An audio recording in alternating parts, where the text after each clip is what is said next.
Beyond the Red House, where we turn trauma into triumph and pain into purpose. I'm Kayla Valterno, author of I Was Once the Girl in the Red House, and I believe in the power of authentic healing stories. This is a space where your voice matters, your story heals, and your journey inspires others to break their own cycles. Whether you're just beginning your healing or years into building your new life, you belong here. Let's explore what it means to move beyond the red houses that hurt us and build the lives we actually deserve. Welcome back to Beyond the Red House. Today I am joined by someone very special to me, my cousin Kyle. Kyle spent 12 and a half years incarcerated, entering the system at just 20 years old. But this isn't a story about mistakes. It's a story about transformation, resilience, and the incredible capacity we all have to grow, even in the most challenging circumstances. Kyle has become passionate about breaking the stigma surrounding incarceration and re-entry, and he brings a unique perspective on how stress and survival mode impact brain development.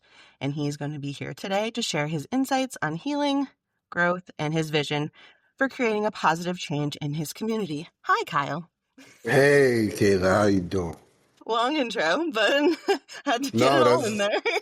that was beautiful. That was beautiful. I'm trying not to make you cry, you know.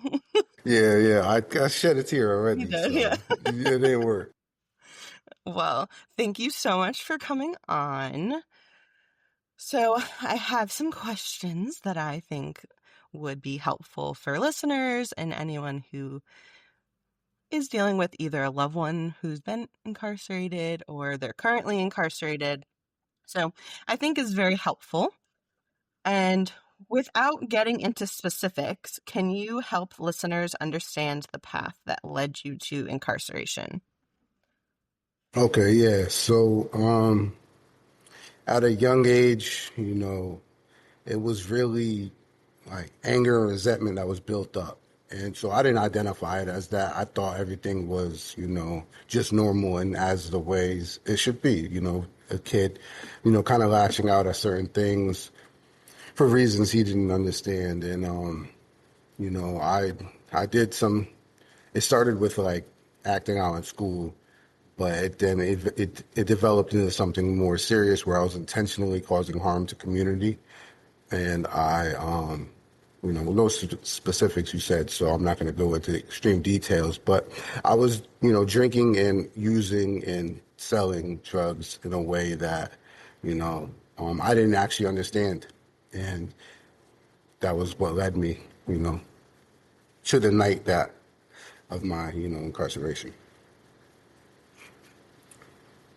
I understand the anger and not knowing why you're angry, but everyone has different paths. And okay, so can you paint a picture of who you were? What was your mindset and what life was like for you back before your incarceration?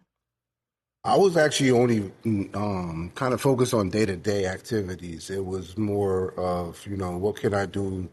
What am I going to do today that's going to kind of be fun? I like to go party. I like to be involved with people. I like to hear my phone ring and people say, hey, this is where we're going today. So my mentality was extremely small and closed-minded. I never left Connecticut. Like I left Connecticut like twice. I went to like Pennsylvania when I was like 12. And then, for my brother's wedding, I went to South Carolina. And so it was like, I lived in a bubble, you know.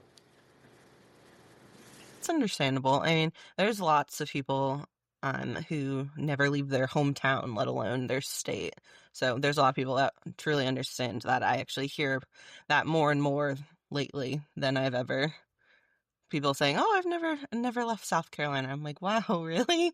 So it happens a lot more than you think, but travel is very important. So hopefully soon you Oh get yeah, to absolutely. Can't wait to come down there for see you guys actually. I'm trying to make this lighthearted as well, so you don't feel super heavy, and no one feels super I heavy. love heavy. I love heavy topics because that's the way to Okay, kind of relieve the it burden, is. It It is is the only way. definitely. Yeah. Okay. So you were 20 when you were incarcerated. How do you feel that timing affected your development as a person? You were barely an adult.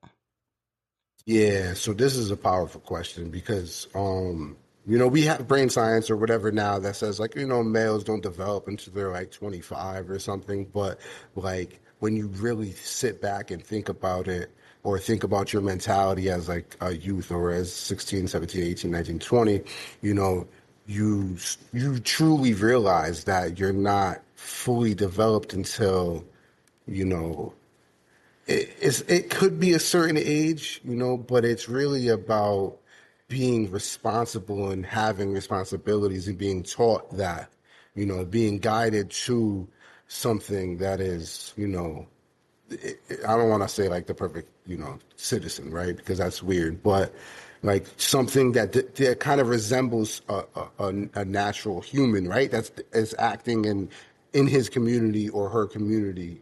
And so if you don't have that, you don't really develop. And then, being in prison at the same time at 20 years old, 21 years old, you're not taught any of those values. The prison environment is simply this: like you sit on your bunk until the door pops, and then you're able to go out and you can eat, and then you could go back in. And so there's no real like guidance towards like developing a strong mentality or becoming a man or a grown woman, So No, that makes a lot of sense. And what you were saying about the 25, they actually say that about women as well, because all of our frontal lobes, they say, develop at 25. I didn't know that. Yeah, so I no, always assumed that women develop like at 12.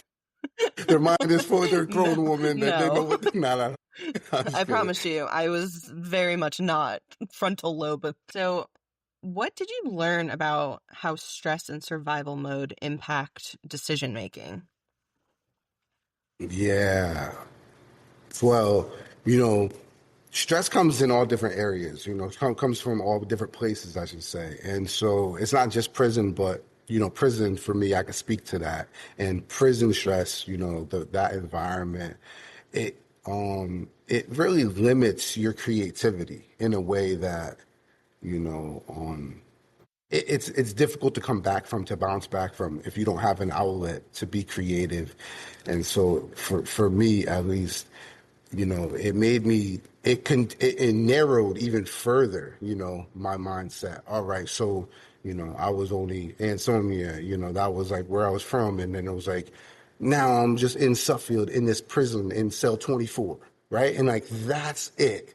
And so you don't really think beyond that. You don't think past the cell. You don't think past that one rec room that you have, and that is dangerous. That's a dangerous way to live because, you know, if you're just like, let's say they were just to kick me out the next day, that's all I would still think, because there was no guidance towards something larger.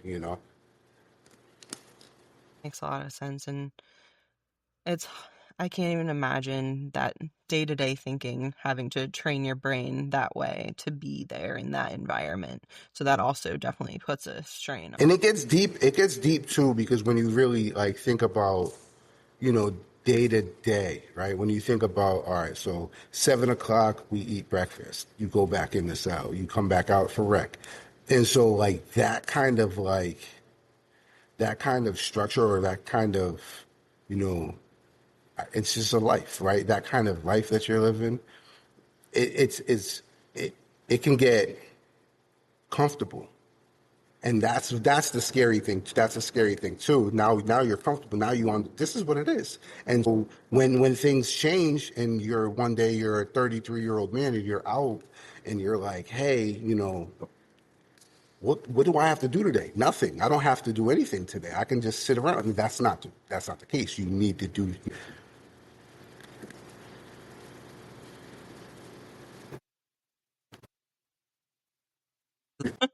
No, I can't even that mindset. So a lot of times when people are depressed overall, they have that mindset where they can't get out of bed, they can't do anything, and it's just living that day to day. So I would imagine it's very similar to that mindset. So the day-to-day life, what coping mechanisms did you develop and which ones served you better than others? So I read actually a lot. When I first went in, because I was under 21, I was immediately enrolled into school. Your name is automatically placed on the list. I did not have my GED or a high school diploma, so you're automatically placed on the list. And so I read actually a lot. I had access to books, and so I was grabbing up books. That was a positive one. Negative one, there's many of them. So I played poker. I played basketball a lot, and played cards like spades, you know, um, pinochle, cribbage. Like we did a lot of different things to kind of distract us, and the distraction became again comfortable. And so you rely on those things. Now you're looking forward to those things. Oh, I can't wait till the doors pop so we can play, cribbage, or I want to play poker, or I really want to run around and play basketball. And that's to use the same word again, that's dangerous because of the amount of time you're laying on a metal bunk, and then you get up and you have rec for 1 hour. It's like you run around as fast as you can, just get as much as you could get in, and people get injured. Like I actually got injured. People get injured, and then it's just a lasting effect on your body. So the positive one, though, I kind of just, I always like to read. I read Harry Potter when I was like really young. I loved it. I read a couple. The Magic School Bus was my favorite. And so I like to read, and so reading, I kind of like that was my comfort zone as well. I understand that. I love to read, and Magic School Bus is definitely a throwback. Oh yeah, absolutely. I loved it. Millennials showing with Harry Potter.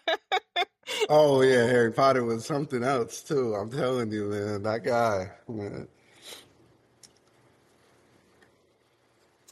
When would you say your healing journey began? And what would you say to anyone who is on their own healing journey? Something that you wish you knew when you first started? All right. So my healing journey, it began when I got sentenced partly, right? That was the beginning of it. I didn't realize it yet. I still was angry. I was still resentful. But I was facing, a life sentence when I was in there. And so when I ended up taking 15 years, it sounds wild to say it out loud, but it was a relief, right? Because now it's like, all right, well, I still have life. And so now I was only 23 at the time, but I was like, well, I'll be home when I'm about 33, 34. And so it was like, now I see light. And so let me heal. Unfortunately, some people don't have that opportunity, but they still find their own healing along the way. And so, but really, my healing consciously began when I signed up for a higher education and when I was incarcerated. And so I took a class that it's called. It was with a nonprofit group, Second Chance Education Alliance, and it was a beautiful thing because I wasn't able to sign up for anything else because of the amount of time I actually had. If you have a lot of time, you cannot sign up for anything until you're about 5 years. At that time, it was 5 years until you're about to be released. And so that was out of the question for me, but this one program allowed everybody in. And so I sat in a class, and the first book we read was Lord of the Flies, right? And it was wildly interesting because it's a children's book. It's not, but it is. It's a children's book and about children, and like their capacity to survive and like what humanity, like it's so deep. It's such a deep book, but you think of it as like children just stuck on an island, right? But like, while discussing that book and discussing humanity in a room full of people who were essentially deprived of humanity and deprived humanity to a certain degree, discussing humanity, it was like, it really started, I started to feel it inside me. And I'm like, this is what I want to do. This is how I want to move forward, is kind of consciously talk about decision making and opportunity and lack of opportunity, And so for anybody who is, struggling to enter onto a path of healing, that my main thing is Stories really connect people in a profound way. Like just reading stories or hearing stories and just engaging with another person about their life, that breeds empathy. And empathy is the way to heal. That's my Absolutely. 100%. That's where I'm on. Like empathy, once you learn empathy and you can understand it and you empathize with other people, you start to heal yourself because now you're Absolutely. putting yourself into perspective, right? It's so funny you say that because that is my whole idea behind this podcast is to help everyone heal. We all need to learn from each other, and we all have stories to tell. Yes, we do. Not everyone has to write a book like I Yeah. did, but You're an overachiever, though. That's why. I've always been. But telling your story, it's also therapeutic. Percent. Yes, yes. Okay.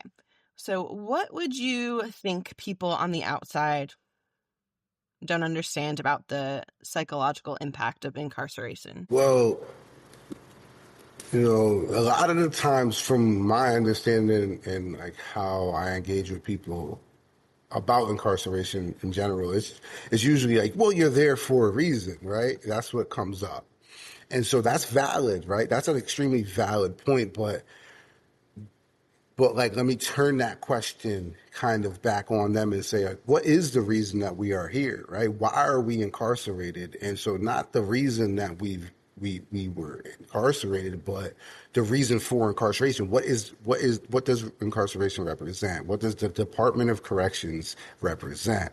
And so, I urge people to actually look into that and say, well, there's a mission statement and essentially every prison itself has one, but they're all generally the same, right? It's like we will encourage and give opportunity to those who are going to be released into the community, and so their goal again is to like reintegrate that person into society because the vast majority of people are coming out of prison. It's like there's a small percent of people who are never gonna come home, but the reality is at some point a lot of the people that are incarcerated are coming home, and so like, what do you want to see when you come home? So, like, punishment cannot be the answer, like only by itself. It can't stand alone. So like the psychological impact, right? It has like specifically when we're talking about, segregation or, there's this program, it's like the SRG program, security risk groups, right? Like when we're talking about those kind of topics, it's like, what do you want those people to do with and those people bad? What do you want us, because I was part of it, right? What do you want us to do with our time? And so if you want us to sit inside of a cell, now imagine yourself inside a bathroom for 24 hours of the day and somebody bringing you food. Now that's a reality because like that exists. There is places in Connecticut that do just that. And so what does that do? It harms you completely. It harms you in a way that you cannot recover from if you do it for a certain amount of time. Even if you do it for one day. There was one time, right, I was on a court trip, right? And I was just go. Court trip is just me going from my prison to the courthouse to go stand for 1 second, like literally in front of the judge, and then you leave. But it takes hours. They wake you up at 2:30 in the morning, and you get put into this room, and there's like this slab of concrete that you sit on with a bunch of other people, and there's this bright light, and just stays on, right? It doesn't ever go off, and you're in that room for about 6 hours, 7 hours before you're shackled and chained and put onto a bus. Now, like just that first 6 hours is terrible because you're completely packed in as sardines, right? So now, like, you're internalizing pain at this point. You're making you're coming back to court. That's not your last court date. So now you're actually anticipating this to happen again, and that right there is dangerous again. Like the word dangerous is extremely important here because Yeah. what are you creating in that person? Are you like you can tell that person every single day that you're not worth like humanity, right? You're not worth empathy because of the thing that you might have done. This is people that are pre-sentenced. This is not even people who are sentenced. And so it's extreme. It impacts you in a way that you cannot grow from. And growth is the purpose of is supposed to be the purpose of DOC. right? It's supposed to say, this is what you're doing wrong, and these are the values and standards that you held that are extremely negative, and we want to replace them with positive ones. If you cannot do that, then you're not doing your job, and now we're just in a carceral state that punishes, Right. right? And so, like, what do you want? That's what I would, ask these people. No, I mean, and what you're saying right there, the visuals you gave, I was picturing it all, and it seems like that's something that would break down people psychologically, absolutely mentally mess with you.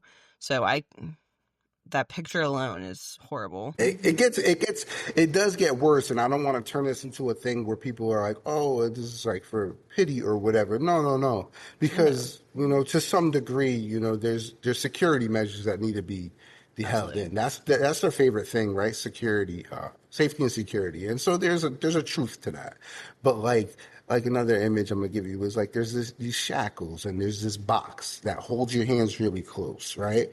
And Mm, so the handcuffs they dig into your wrists because the box, the little box, and the box is tied to your feet, and so those handcuffs on your feet are also digging into your feet. And so when they're finally removed at the end of the day, when you're about to go back to your cell, you have a lasting imprint on your wrist, and so like it digs in deep, and you have bruises sometimes, and that is a reality. That is something that people go through right now as we speak. There's a court trip happening. You know what I'm saying? Going back to the court. So people are going through these things, and so how do can we reimagine a way to transfer people? Maybe, we could definitely. But like, is it worth it to some people? No. And so we gotta understand that. well, and I think your whole thing about empathy, and a lot of people do have a lack of empathy when it does come to people who are incarcerated. It's kind of like out of sight, out of mind, I've noticed Yes. in general. So it's very it's hard when people are very much in that me mindset and like what's going on in my own life. And I think we're all guilty of that sometimes, where we're like Hmm. so absorbed in our own lives and like what's going on that we're not thinking. So that's why it's very important to have these conversations and to not just be like, oh, well, that happened to me. I mean, it happened, yeah, and that's horrible, and it's horrible that it still happens. So it's very important to talk about. So thank you for that. And what would you say is one thing that you've learned about yourself that you never knew before this whole experience? Oh yeah, my strength, man. I'm actually smarter than I give myself credit for. I'm quicker. My mind is quicker than I give myself credit for, and resilience is a word that comes to mind as well because you have to be able to take a tremendous amount of pain in order to survive mentally and physically, but mentally is most important. Incarceration, over a decade, right? Like some people are able to go in for a couple months and they come out, and to me, that like that's another topic. But like when you do over a decade in prison, it's a decade. So yeah, when you're facing a certain amount of time, while you're incarcerated, that's another thing. You need to be resilient. So I learned that I'm resilient, I'm strong, and I'm actually pretty Right. damn smart too. You are very smart. So give Thank yourself you. credit for that. You're very smart. You had to outdo me and get a higher education than I did, but that's fine. I'm still working on it. I'm trying to overachieve. It's a family of Uh, overachievers here. That's No, it. no, I stopped with the bachelor, so I'm good. I'm good with that. But so you have been out what, like a month now? Not even yet? Just about a month. Just Yeah, I'm about a going on month. a month right now. Yeah. So what would you say has been the most challenging part of just reintegrating into community and everything coming home after a decade? Yeah, adult life. It's Yeah. funny because I used to hear people like talk about it, right, in a way that they're like, "Oh my God, like I gotta go do this, this, and this, right? I have groceries I have to buy," and I was like, I always just say, those are problems I want to have. I can't wait to have those problems. But when you actually do face them, it's different.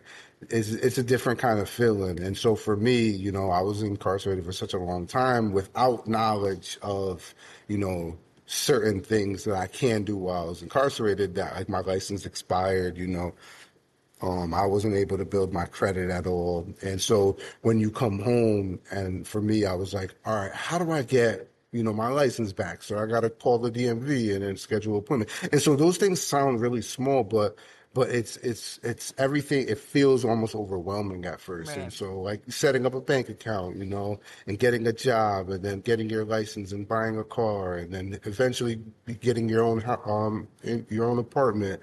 And so like all those pressures kind of make you think about, not easy routes, but like you think about the pain that other people actually go through, and so or go through on a day to day that they don't take yeah, they take for granted, maybe take for granted is the wrong way to say it, but like that they don't really think about. They're just doing it because this is normal to them.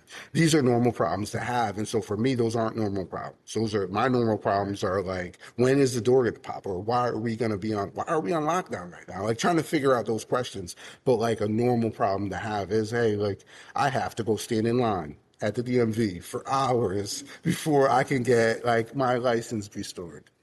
They do Or have even hot like dog carts at certain ones.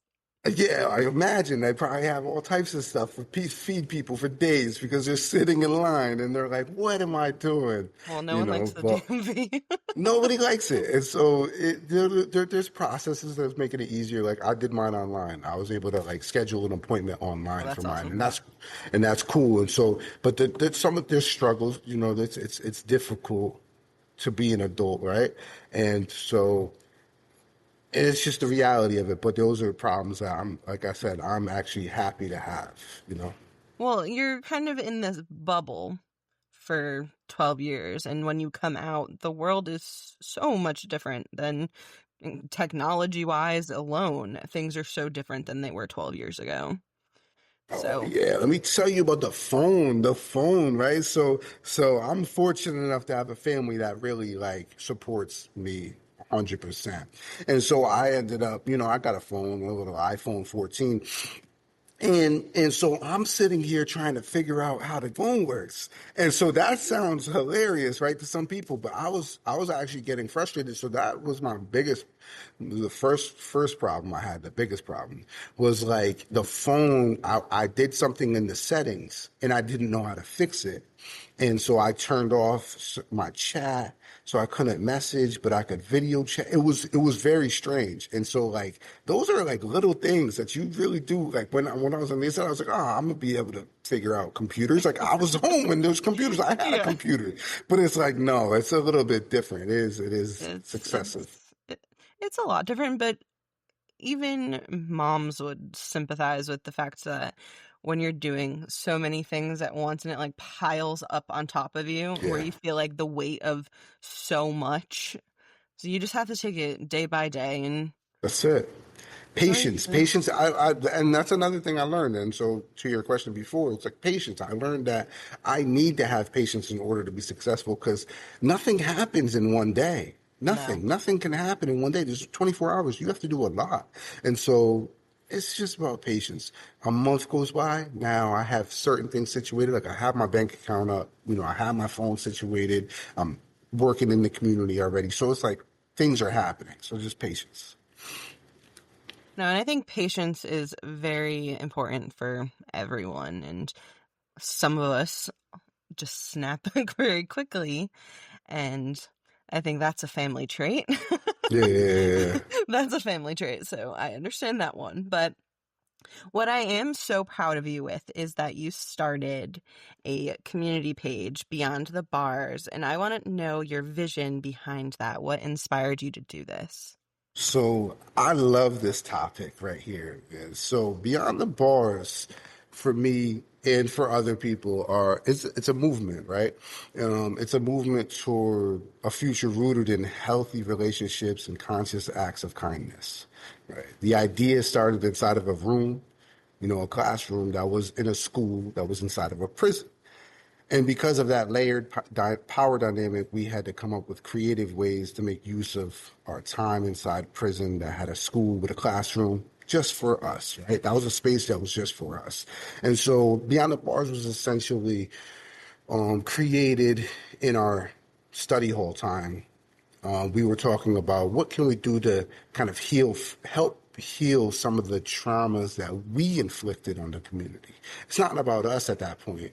And for me, it was, I seen a larger vision of it. I seen that we can actually heal from it ourselves. I seen from the beginning of it, from its inception, I seen that it was a way for us to connect with people, and then during that connection, like through that connection, we will heal ourselves.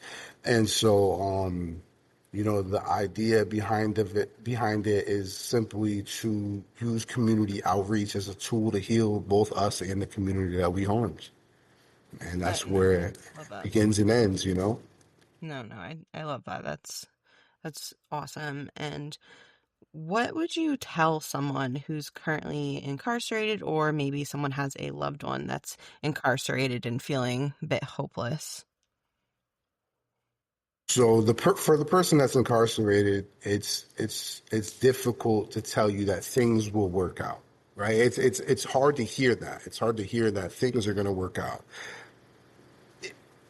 but it's about putting in the work yourself. So what I urge people to do is not to indulge in, cards when for a moment and sit with yourself and see what it is that you really did in your community, what it is that you want to do when you're released, and then go and do those things, right? Do those things now, because it doesn't start when you're released. It starts when you think about what it is that you want to do, right? That's when it really starts. And so then when you start to use that kind of power, the power of thought to, manifest what it is that you want, manifest positivity, then it comes. For the person that's outside, I urge them to communicate. It's difficult. Life is fast. Like everything's happening quickly in front of you, but the people that you care about, if you do care for somebody that's incarcerated, reach out like you did with me. You reached out. You actively reached out. You tried. You sent letters. We were writing for a time, and then from when we were able to text message, we were able to, well, not text message, Email. email. It's like, to me, that's why I used to call this text messaging, because we had a little tablet and everything, but you did those things, and so that makes it easier for the person to feel like they're appreciated still. And when you feel appreciated, you start to appreciate yourself, and then you start to appreciate others.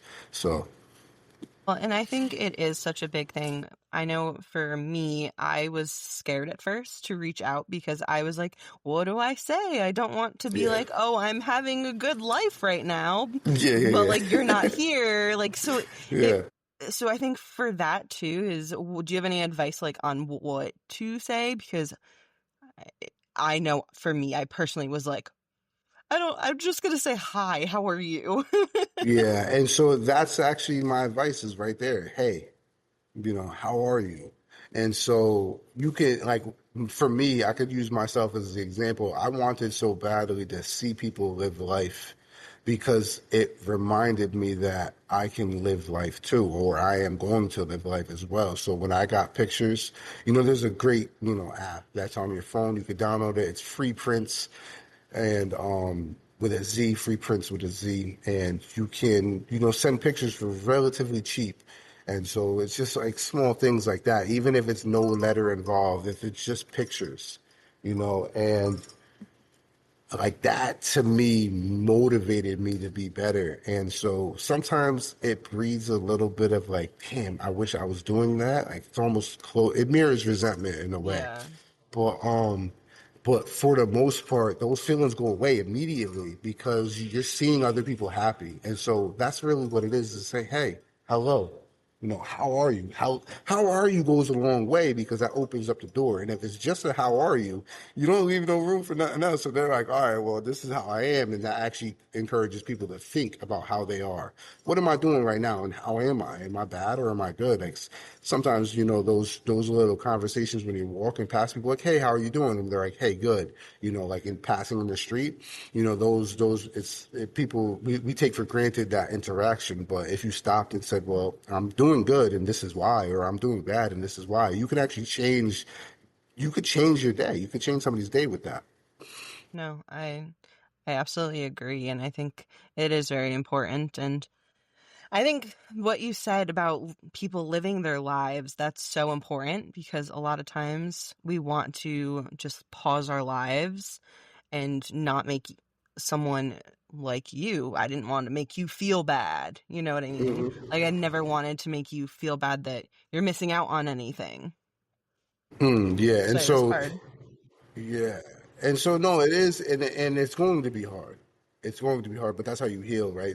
And sometimes even the conversation, so straightforward conversation, like, yo, you missed out on this because you were doing something that you knew you weren't supposed to be doing. And sometimes that kind of tough love actually challenges somebody to do look at themselves and say, Yeah.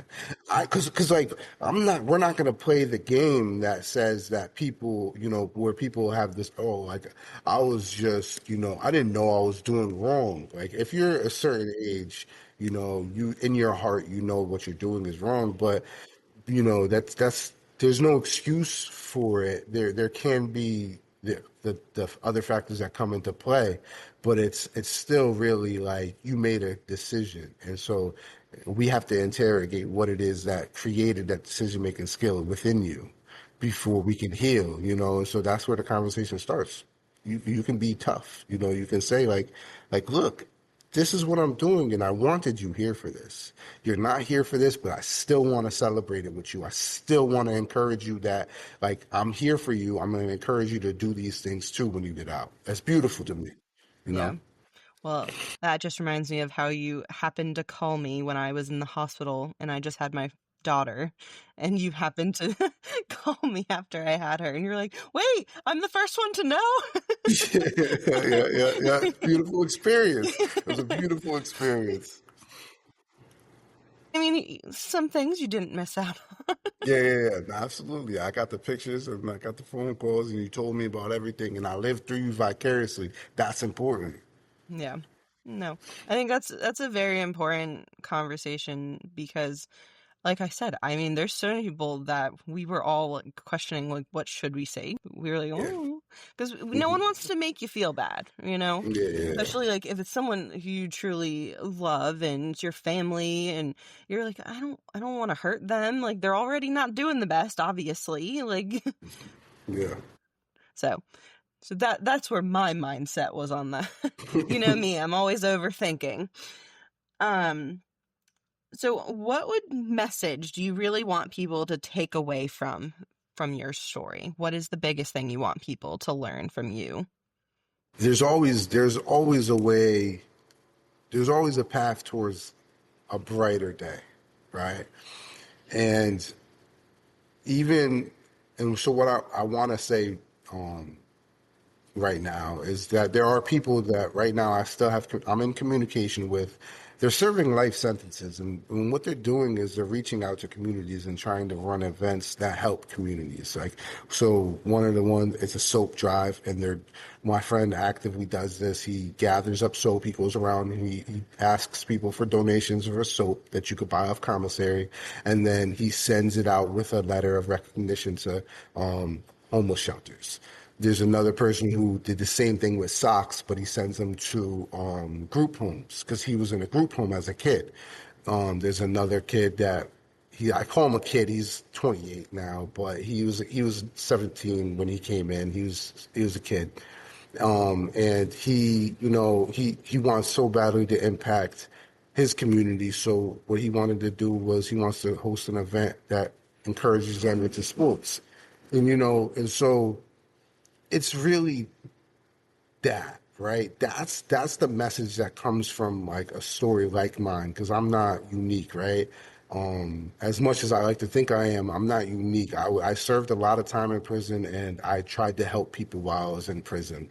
And there are a lot of people who are doing that same work right now. And so it's that's the message right there. There's always a light, and if you think about others before you think about yourself, you're gonna heal. I promise you, you're gonna heal, and you're gonna heal others in the process. And that's Absolutely. like that's to me that moves me so much, that motivates me so much.